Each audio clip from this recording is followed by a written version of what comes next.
Salut à toi derrière ton écran, bienvenue sur Salon Adventure pour ce nouvel épisode.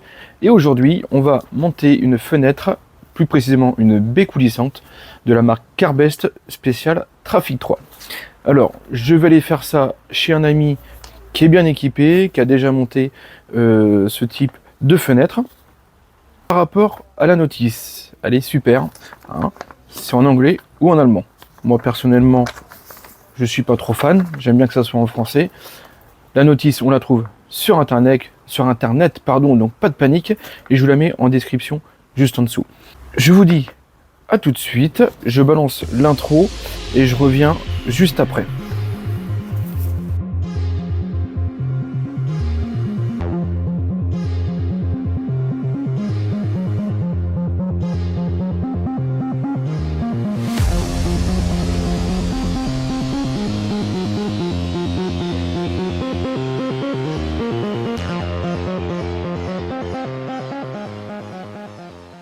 Allez, pour commencer, on va voir les outils nécessaires pour monter la fenêtre.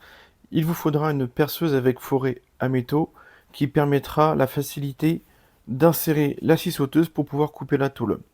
Une lime à métaux pour enlever le surplus de métal après avoir coupé.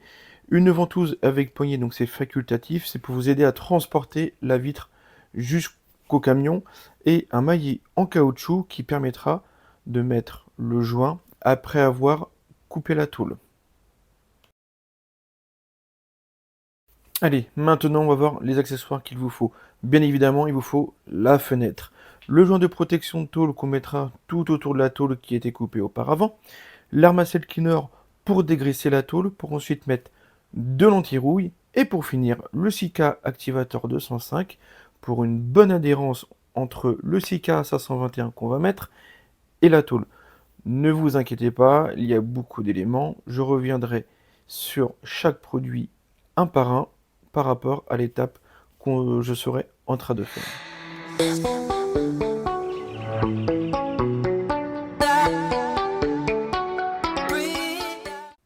Avant de procéder à la découpe, il faut donc tracer la ligne de coupe. Je vous ai mis le dessin, le schéma de la notice de montage de Carbest qui stipule qu'il faut faire le tracé à 1 cm de la paroi de la tôle intérieure, comme je vous montre juste ici au niveau des flèches. Donc c'est la ligne verte. Et le tracé est bien à faire tout autour. Il est fortement conseillé de protéger tout autour de votre ligne de coupe, votre tôle, par du scotch. Nous, on a mis donc un morceau de scotch blanc plus un morceau plus épais de scotch orange. Une fois que ça c'est fait, vous pouvez ensuite entamer le perçage de la tôle pour faciliter l'insertion de la lame de la scie sauteuse. Nous, on a fait de mémoire 6 ou 7 trous à chaque angle pour faciliter la coupe et pour faciliter surtout dans les angles. Allez, dernière petite étape avant de couper la tôle. N'hésitez pas à protéger votre camion par du scotch. On a mis 3 couches de scotch blanc tout autour de là où on va couper. Et en plus, on a mis du papier bulle tout autour de la fenêtre pour protéger la carrosserie au cas où. N'hésitez pas aussi à rajouter du gros scotch orange comme nous on a fait en haut pour tenir le morceau de tôle qui va être coupé. Surtout si vous êtes tout seul, c'est un risque que la tôle tombe de l'autre côté et qui abîme votre fourgon. En mettant le scotch, la tôle sera maintenue.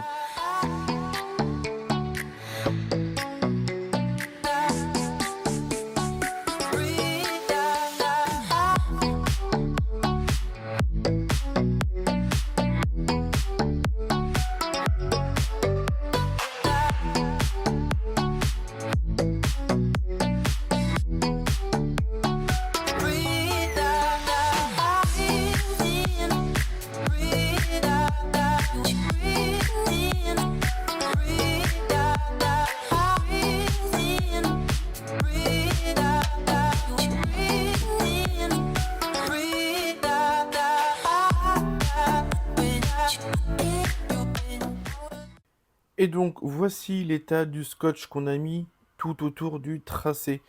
Comme je vous dis, c'est super important, ça évite d'abîmer votre tôle qui sera tout autour. J'ai ensuite procédé au limage de la tôle tout autour par rapport à là où a été faite la découpe. J'ai utilisé une lime et j'ai utilisé aussi une visseuse avec un embout métallique.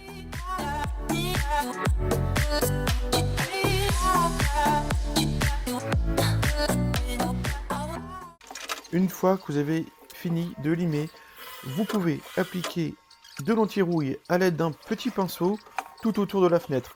Moi, donc, j'en ai mis au niveau de la tôle brute, donc qui a été coupée, mais également tout autour pour être sûr de ne pas avoir de surprise dans quelques années. Une fois que vous avez laissé sécher l'anti-rouille, vous pouvez mettre le joint en caoutchouc tout autour de la fenêtre.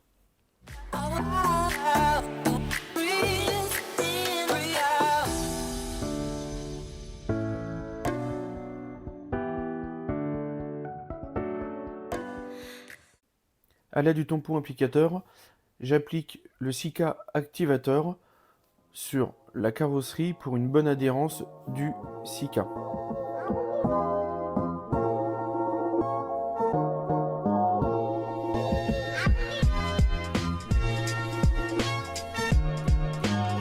J'applique également l'Armacell Cleaner sur la fenêtre pour enlever toute saleté et bien dégraisser pour une bonne adhérence.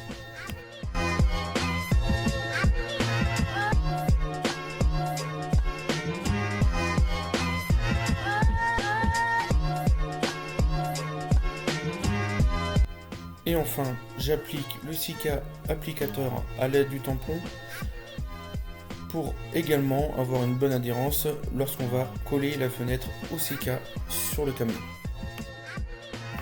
Et donc avant d'entamer la dernière étape, la pose de la fenêtre, bien laisser sécher.